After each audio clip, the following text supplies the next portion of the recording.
On this episode, Peter Summit and David Harris from Crashing Wayward.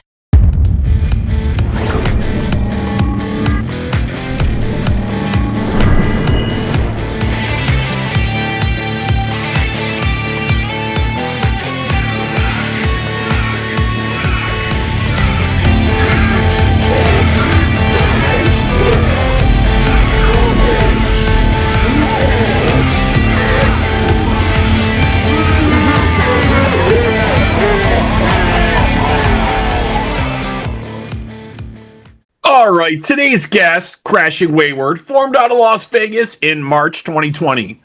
Within the first few weeks of the lockdown, they released their debut album, Listen in 23, and their forthcoming EP, The Fight Within, is due for release in the third quarter of 2026 via Golden Robot Records. The latest single, Bullet for a Heart, is streaming now. Let's welcome Peter and David from Crashing Wayward. Guys, how's it going, man? Good. How are you, Robert? Thanks for having us. Yes, thanks for having us.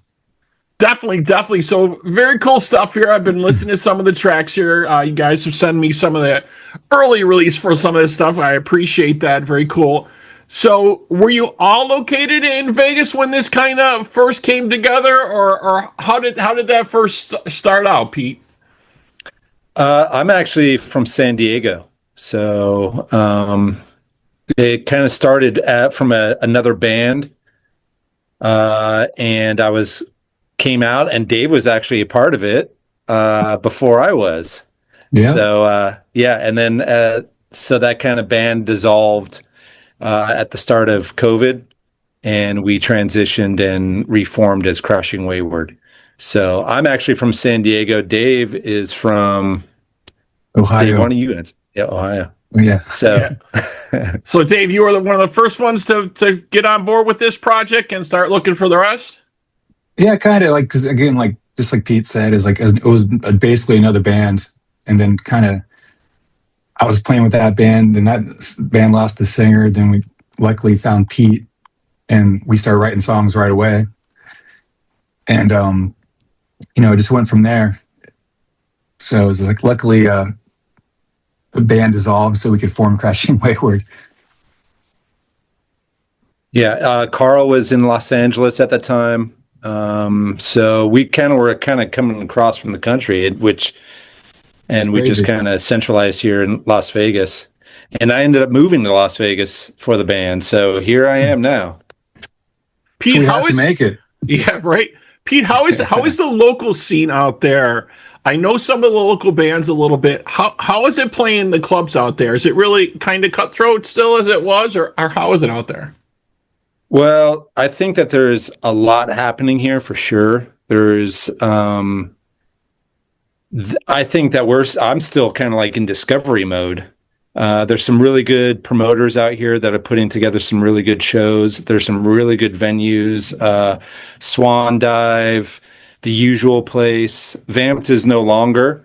Right. So I know that everybody was like, what's going on with that? Was the true rock club that was left, and now I guess he's promoting shows, I guess he's yeah. So I think that they're kind of at the Copa or the Tuscany there, which we actually have a show coming up in October. That's October 10th, correct? Yeah, it's going to be our CD release show, I think. Yeah, so this will be our CD release show, and this will be our first show at the Copa. But there is a lot happening in rock. There's a lot of subgenre rocks. It's not just the hard rock. There's a lot of modern stuff that's happening. It's a really cool place to be, from. I think there's just a lot happening here, and it can, to go back to your question, it can feel kind of, cutthroat. Everybody's kind of chasing the same thing, right? We're all trying to reach for stardom. But there's a lot of cool venues that also support locally. Brooklyn Bowl supports local bands as well. So when we're able to jump on shows for that, that's always awesome. But there's great support here for rock and roll, for sure. It's kind of funny to me how it seems that everybody's either moved to the Las Vegas or Nashville. Those are the two music meccas, if you will, now. You know what I mean? It seems to have changed. It used to be like LA or New York. Those were kind of the areas for quite a while, and San Diego as well, for sure. But now, it's definitely. I know so many different folks are living now in Vegas, and it makes sense because all the entertainment is going on out there for sure. Yeah, and there's a lot absolutely. of great bands for sure, like in town that everybody kind of supports each other. I mean, it's a very small community of musicians, and kind of everybody knows everybody. And there's just great players all over Vegas. So it's kind of cool that we can go see these bands anytime we're in town, and sometimes share the stage with them. It's really it's a great town. It's a great town. Vegas is great. I love it. Definitely. So, David, I want to talk to you a little bit about the songs here. Definitely a unique style, but you can hear some influences. I myself heard maybe a little bit of U2 influence in some of the music. Can you speak to any of that at all, or some of the influencers, or maybe talk a little bit about the songwriting process? I mean, Pete and I both love U2, so that's I'm not surprised to hear that. We also we're big cult fans, and like old school punk rock and like In Excess, and we go all over the map with our influences that we just try to put together to in a rock and roll format. But the songwriting usually starts with a riff I might come up with, and I'll make a kind of a really bad demo, and I'll send it to Pete. I'm like, "What do you think?" And he'll make me wait for about 16 hours before he replies to me. So I'm just like, "Oh, does he like it?" But yeah, then he kind of starts. He does his thing on it and sends it back. Then I start to mold the demo, make a better demo, and fit parts that work around what he came up with as well. It's a true collaboration. And when he'll be like, "Hey, try this," and I'll say the same thing, "Try this," and we're both very open because the song is just the best, the king, as we call it. The song's the king. We just want to make it the best song we can make. So it's not really about our individual parts. It's about whatever comes together to make something great. Excellent. So, Pete, question for you. So I was looking through the history here. So obviously Listen was released on RFK Media. Now you guys are over at Golden Robot. Can you tell us a little bit about the change and why it was time for that? Yeah, I think that we kind of when we signed with RFK and we released Listen through RFK, I think we took it as far as that we could go with that. RFK was a new label. I think we were probably the second or third act that they signed, and we pushed it as far as it could go with that. The opportunity arose with Golden Robot, and it was just kind of I felt like it was we felt it was a real no-brainer. There was just a little bit more of a history there, and we were trying to kind of level up and get a little bit more international. And this is kind of giving us the opportunity to get into Australia or Europe. So it's kind of just like somebody would use the chess analogy. Ron Keel loved playing the chess analogy. So it's just part of the chess game that we play, and this was a chess move for us. And it's paying off right now. I'm super grateful for RFK and their belief in pushing the band how they did. It's just kind of where we're at right now. It's about the steady growth of the band, and Golden Robot is that label for us right now. Yeah. Were they actually pursuing you guys? Had they reached out to your management, or did they come to your shows? Do you know how that came about at all? Yeah, that's really funny because Dave's got the story. You tell the story. Yeah, you tell the story, Dave. Better make it good. I'll do my best. We were on one of our tours, and we just kind of finished our first single that this came out for the EP, Holding for Dear Life. And we had another song, Still You're Perfect, which you probably have heard from the EP. And I just kind of sent them in for that, for them to check it out. And we're on tour, and they end up emailing me back we need to set up a meeting immediately with you guys. We love this. And we're like, oh, I think we're in Seattle actually, looking at Kurt Cobain where he passed away. Yeah. Literally, we're on that. Our friend was taking on a tour of all the spots in Seattle to check out. but yeah, they just kind of wrote back and like, we love what you guys are doing. Let's set up a meeting and send us more music. And we just vibed really well with Mark, who's the owner, and he's a big fan of the band and the music and really believes in what we're doing. So I mean, it's kind of like, well, like Pete said, it's kind of like playing chess, going to the next level, and just you want to work with people who are passionate about you, and he was very passionate. Right. Yeah, I think that's what you have to do sometimes, for sure. Yeah, I loved that Mark kind of put us. He's like, something about you guys reminds me of The Clash and Velvet Revolver. Velvet Revolver, yeah. Yet you guys could play with Bad Omens. Right. It's like kind of like he really understands the band. Although we're like modern hard rock, Mm-hmm. we have something I feel that kind of falls under the umbrella of all that, But like when you brought up U2, there's plenty of people that hate U2, but we love U2, and there's plenty of people that love U2, but we could fit into that U2, but we can fit into that Velvet Revolver. We can fit into that Bad Omens. We can fit into the Clash. And it's apparent when we play like festivals like Rockfest. When we played Rockfest, we were probably the only modern hard rock band on that bill because everything was a little bit more heavier. And the crowd ate it up. I mean, people are hungry. Yeah, that's great. They're giving you guys that kind of opportunity because, like you said, you have a couple different styles kind of built in to the music, built into the band. You're not like a lot. I know a lot of promoters, they want to like put you in a box and say this is what they do, this is what they sound like, this is how we can market them, But it sounds like they kind of get you guys kind of what you're trying to do, and obviously it's giving you, like you said, more opportunities to fit in with different acts and things like that, for sure. Yeah, absolutely. Very, very cool. All right. So, David, let's talk to you a little bit more. You're obviously the guitarist for the band here. Anybody that's influences for you, and maybe you could tell us a little bit about some of your gear. I know guitar players love to talk gear. They love to talk, and other guitar players want to know like what they use for their sound. If they're chasing a tone, some people are tone chasers, right? Or maybe they got to figure it out. Yeah. This is the part where I go use the restroom. I'll be right back, guys. Just check. Sorry, Pete. For me as a guitar player, I play in a lot of weird tunings. So some of them I make up, but that comes from like the Jimmy Page influence. When my mom used to listen to Zeppelin, making me listen to that in the car, and I'm like, you kind of fall in love with that, or the Stones thing. But yeah, I mean, it come from. I think all the Jimmys. You got the big Hendrix fan, Jimmy Page. Joe Perry's another guy I'm really into, and Billy Duffy, obviously.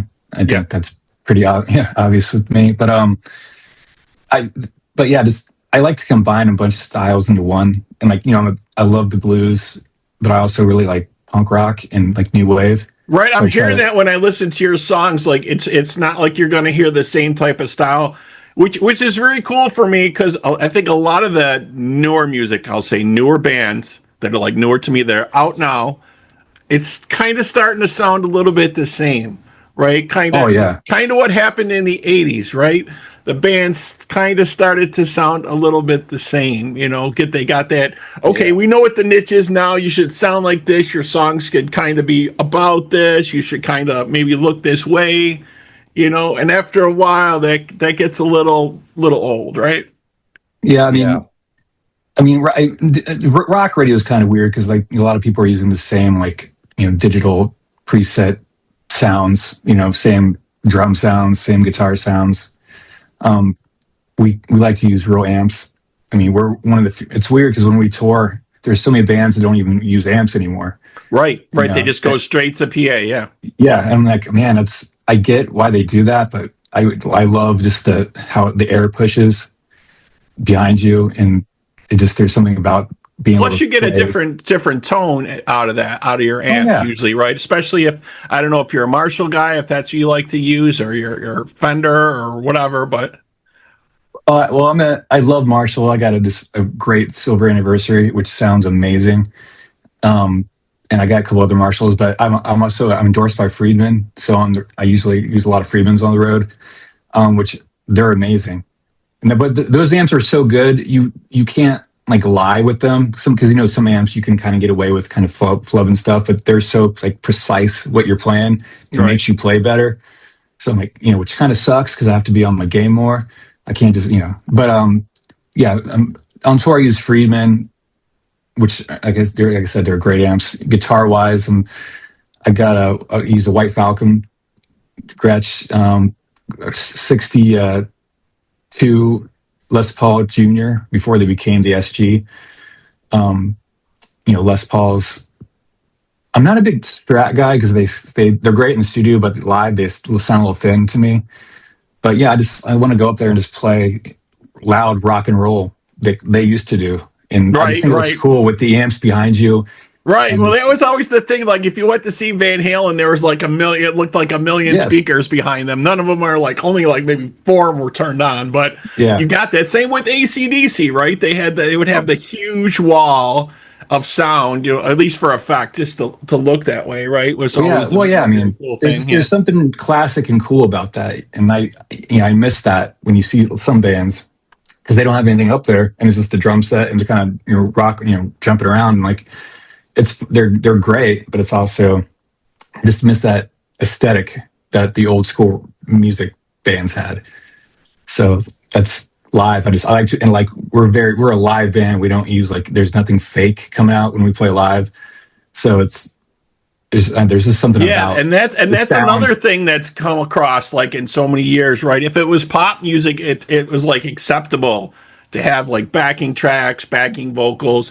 I'm fine with it if you need part of a song where it's got piano or it's got something in there. You don't have that musician. That's fine to have that. Totally, but some of these people, they just their whole part of the song is in the backing track. They're not even playing. I'm and what scares me is the newer audiences seem to be acceptable of that. Yeah. The younger people. Yeah, I mean, it's because that's what they're used to, I guess.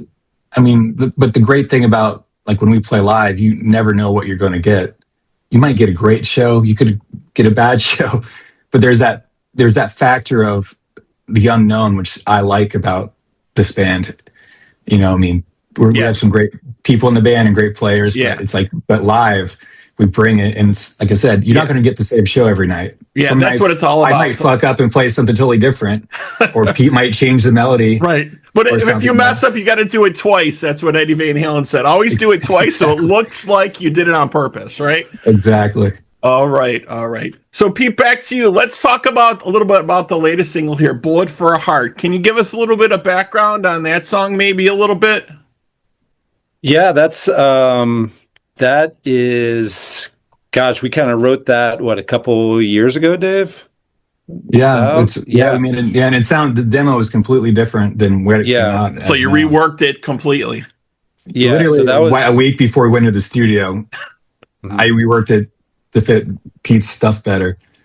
Yeah. Sorry.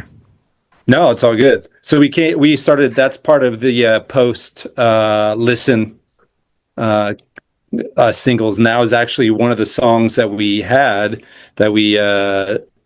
approached or sent over to Golden Robot when we sent them more songs, and that is just kind of I call that kind of our ode to Velvet Revolver. It definitely has that She Builds Quick Machines kind of slow build into the big hit. But that it's just straight up rock and roll. That's lyrically, it's kind of about, metaphorically, the bullet is supposed to be, using your words for love, and acceptance and all that kind of stuff. So I looked like I got frozen there for a second. It's at radio right now. We actually just sent it out to radio, and it's been at radio secondary market for about a week and a half right now. And Dave actually has more info on that, the charting on that. Where did that come in, Dave? Number 8, most added or something? Yeah, I was tied for 8, which is not bad for a little new band. Not bad. I mean, that's kind of our first time really going to radio. So this is our first first single to do that. So it's doing good so far. And you got another one in the chamber lined up coming up. Going Blind's going to be dropping, I think, June 19th, right? Yep. June 19th. And that's kind of like that is, I like to call that our dance rock song. That's kind of like our Billy Idol. Yeah. Nice. All right. So I was looking through the tour dates here a little bit. Looks like you guys, from what I saw, you start out on July 15th in Dayton, Ohio. Yep, it's our first time playing in Dayton. First time the band's have been to the Midwest, really, other than when we played Nashville like forever ago. So it's kind of exciting to get to the Midwest and play the rock fans out in Ohio, which half the band was originally from Ohio before we came to Vegas. So yeah, so this is going to be the first time I'm going to see Dave's house because we're going to make our way to Columbus. Dave usually stays with me when he comes to town, so this will be my turn to stay at his place. Yeah. That works. And I was happy to see you got some dates on here actually in my neck of the woods. So August 14th, you're going to be at Sharky's Event Center in Liverpool, New York. And then August 16th at the Montauk Music Hall in Rochester, New York. Another nice club. I don't know if you guys have played either of those before. Sharky's hosts a lot of different rock concerts out there for sure, as does Montage Music Hall. Rochester's a pretty rockin' town out there. I think you guys are going to enjoy both of those venues for sure. Well, if you're out, you should come out, man. I definitely got to make one of those for sure. I don't know if it's going to be Sharky's or Montage. Montage would be a little bit closer for me, but either or, it really doesn't matter. Either one. Yeah, I like both those venues. We actually just picked up a date on August 15th at Olean, New York. Olean. That's how they say it. Olean, yeah. Oh, actually, yeah. So we might that isn't confirmed, but we might be at Olean on the Saturday. So do you know what the venue that would be? Do you know what the venue is going to be out there, or you can't say? I don't have that yet, but we will be playing with Reign of Z for that or the Rochester show. But that would be kind of like a good point to, check crashingwayward.com because that's where we update all our shows for sure. Yeah, I was going to say, if people want to reach out to you, they should check you out at crashingwayward.com. And I'm sure probably your socials as well, right? Keep that up. Oh, absolutely. Yes. Yeah, everything's pretty much Crashing Wayward. If you look for us, we're everywhere. Yeah. All right. So they were kind of vague on the release date here for you guys with the EP. So I'm going to try to nail you down a little bit. Third quarter of 2026. Do we have a month in there yet, maybe? Or I think they're shooting for late September, mid to late September for the release of that, the actual EP. So yeah, you're hearing it first. Yeah. We're on schedule with everything. These first 3 releases have been released on the dates that we've come up with. So it is looking like it will definitely be end of September. Okay. And Pete, what's next game plan? You guys going to do another video, or what's coming next after you guys drop the next single? What's the plan? So we're going to release the next single. We do have this tour coming up, like you mentioned, which will actually take us to the Midwest, Ohio, down into Kansas City, Missouri, into Texas. And then we come home for that. And we do have another single. We're kind of tossing up a couple of options on which single that's going to be. So once we have that figured out, we'll probably try to shoot the best video we can. But we're also talking about hopefully getting to Australia in the start of next year. So there might be something special in the works for that. Possibly January, February, because that will be their summer. So with that and the release of the EP, that's we pretty much have our year set. We are going to, like you said, make our way out to New York for those shows in August. And then we also have some Pacific Northwest shows coming in October. So we have constant music coming out. We are going to be shooting some music videos, and we're just hitting the road. We're kind of doing it old school. We're doing this grassroots. So like Dave said, if we're coming to your town, please come and see us because we put on a show, support live music before it's a dead art form. That's what I say at every show. And yeah, you're gonna have a great time. You never know we're gonna blow up, and then you're gonna kick yourself for not going to the show. I'm talking to you, Robert. You make it to one of those New York shows. I always definitely try to do that, and that's what I tell a lot of folks too. You see these up and coming bands, you need to check them out when they're up and coming, because you know what? You never know what's going to happen. And you're exactly right. So, all right, very, very cool. So like we were saying, you can check out all the tour dates coming up for Crashing Wayward at crashingwayward.com. And definitely check out the new single streaming, Bullet for a Heart, streaming now. And you can also check out the video for that. We'll have the link to the video in our Hall of Videos at talkingaboutrock.com. All right. That is great. All right, guys. So that wraps up this episode of Talking About Rock. Thank you to my guests today, Pete and David from Crashing Wayward, and to our fans out there. We hope you're doing your part by keeping the torch alive and supporting live music wherever you are. Guys, again, thanks so much. Thank you so much, Robert. Thanks for having us.